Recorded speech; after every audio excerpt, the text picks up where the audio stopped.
ശബരിമല സ്വർണമോഷണ വിവാദത്തെ തുടർന്ന് സസ്പെൻഷനിലായ മുരാരി ബാബുവിന് ഏറ്റുമാനൂർ മഹാദേവ ക്ഷേത്രത്തിൽ ക്രമക്കേട് നടത്തിയതിന് പിന്നാലെ ലഭിച്ചത് പ്രമോഷൻ. മുരാരി ബാബു അനധികൃത പണപ്പിരിവ് നടത്തിയെന്നും ബോർഡ് അറിയാതെ നാഗപ്പാത്തികൾ വിളക്കിച്ചേർത്തെന്നും വ്യക്തമാക്കുന്ന ദേവസ്വം വിജിലൻസ് റിപ്പോർട്ട് ന്യൂസ് 18 ലഭിച്ചു. ക്രമക്കേട് നടത്തിയതിന് പിന്നാലെ വൈക്കം ഡെപ്യൂട്ടി ദേവസ്വം കമ്മീഷണറായി മുരാരി ബാബുവിന് സ്ഥാനക്കയറ്റം നൽകുകയായിരുന്നു. ഇതിന് പിന്നാലെ ദേവസ്വം ബോർഡിലെ ഏറ്റവും പ്രധാനപ്പെട്ട പദവിയായ ശബരിമല അഡ്മിനിസ്ട്രേറ്റീവ് ഓഫീസറായും മുരാരി ബാബുവിനെ നിയമിച്ചു. ബോർഡ് പ്രസിഡന്റായി എൻ വാസു ചുമതലയിൽ ഇരിക്കെയാണ് മുരാരി ബാബുവിന് അനുകൂലമായ നടപടികൾ ഉണ്ടായത്. ജി ശ്രീജിത്ത് വിവരങ്ങളുമായി. ശ്രീജിത്ത്, സാധാരണഗതിയിൽ ഒരു ക്രമക്കേട് നടത്തുന്ന ആൾക്ക് ലഭിക്കുക നടപടിയാണ്, നേരിടേണ്ടി വരുന്നത് നടപടിയാണ്. പക്ഷേ ഈ മുരാരി ബാബു എന്ന ആൾക്ക് മാത്രം ചില വ്യത്യസ്തമായ സമീപനമാണ് ഈ മുരാരി ബാബുവിന് നേരെ ഉണ്ടായത്. കൃത്യമായ ആരോപണങ്ങൾ വിജിലൻസിന്റെ റിപ്പോർട്ടായി നിലനിൽക്കുമ്പോൾ എങ്ങനെയാണ് ഇദ്ദേഹത്തിന് മാത്രം ഈ പ്രൊമോഷൻ ലഭിച്ചത്?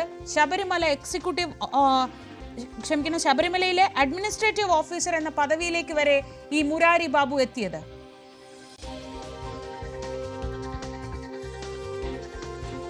ആ ചോദ്യം തന്നെയാണ് ശ്രീജ ഫലത്തിൽ ഉയരുന്ന സംശയവും. എങ്ങനെയാണ് സാധാരണ ഏത് വകുപ്പിലാണെങ്കിലും ഒരു വകുപ്പ് തല നടപടിയിലേക്ക് കടക്കുന്ന സംഭവമാണ് അതുമായി ബന്ധപ്പെട്ട വകുപ്പിലെ വിജിലൻസിന്റെ അന്വേഷണം നടത്തി കഴിഞ്ഞാൽ ഉണ്ടാകുക.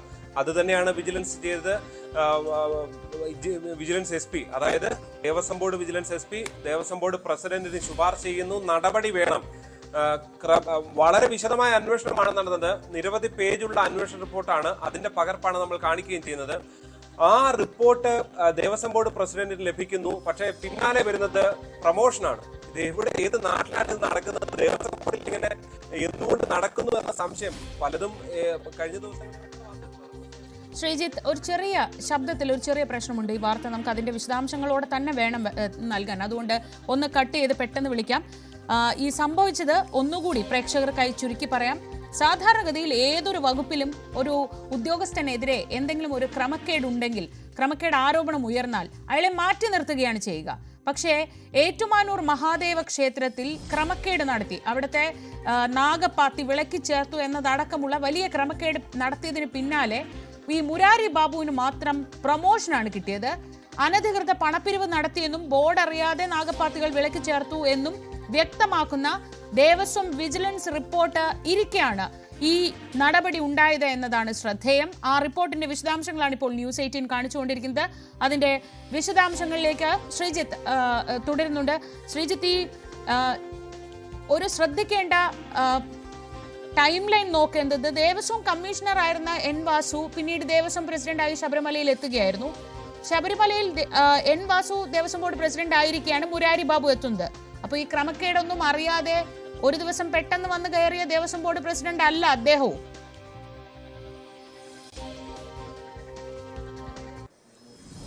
തീർച്ചയായും അങ്ങനെ തന്നെ വേണം മനസ്സിലാക്കാൻ ശ്രീജ. അതായത് 2020, 2021, 2022 കാലയളവിൽ തന്നെ പല തരത്തിലുള്ള ക്രമക്കേടുകളാണ് ഏറ്റുമാനൂർ ക്ഷേത്രത്തിൽ നടന്നിട്ടുള്ളത്. അതുമായി ബന്ധപ്പെട്ടാണ് ദേവസ്വം വിജിലൻസിനെ കൊണ്ട് അന്വേഷിപ്പിക്കാൻ തീരുമാനിക്കുകയും അന്വേഷിക്കുകയും വളരെ വിശദമായി ഒരുപാട് പേരുടെ, അതായത് ദേവസ്വം ബോർഡിനെ ബൈപ്പാസ് ചെയ്യുന്നു, ദേവസ്വം ബോർഡിനെ തെറ്റിദ്ധരിപ്പിക്കുന്നു, രസീതില്ലാതെ പണപ്പിരിവ് നടത്തുന്നു, നാഗപ്പാത്തികൾ നിർമ്മിക്കുന്നു, അവിടുത്തെ ഉപദേവതകൾക്കുള്ള പ്രസാദം എന്ത് എന്ന് നൽകാൻ തീരുമാനിക്കുന്നത് മുരാരി ബാബു ആണ് എന്നുള്ളതാണ് ഈ റിപ്പോർട്ടിൽ ഏറ്റവും കൗതുകകരമായുള്ളത്.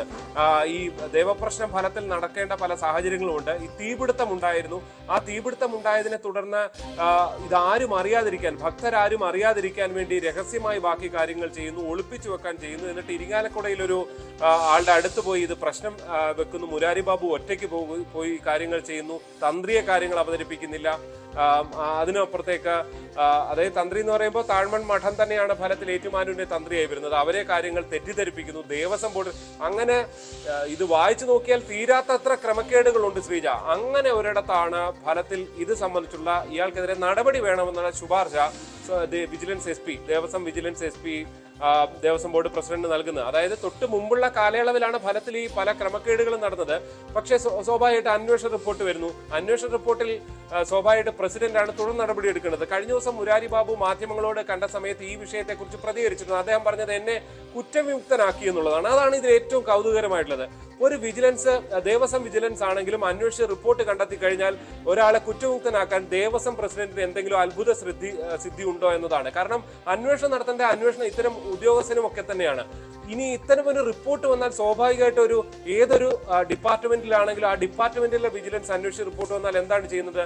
ഇത് ക്രിമിനൽ നടപടി പ്രകാരമുള്ള അന്വേഷണം നടക്കേണ്ടതുണ്ട്. അപ്പൊ പോലീസിന് ഇത് കൈമാറുകയാണ് ചെയ്യേണ്ടത്. ഇതിനപ്പുറത്തേക്ക് മുരാരി ബാബു തുടരാം.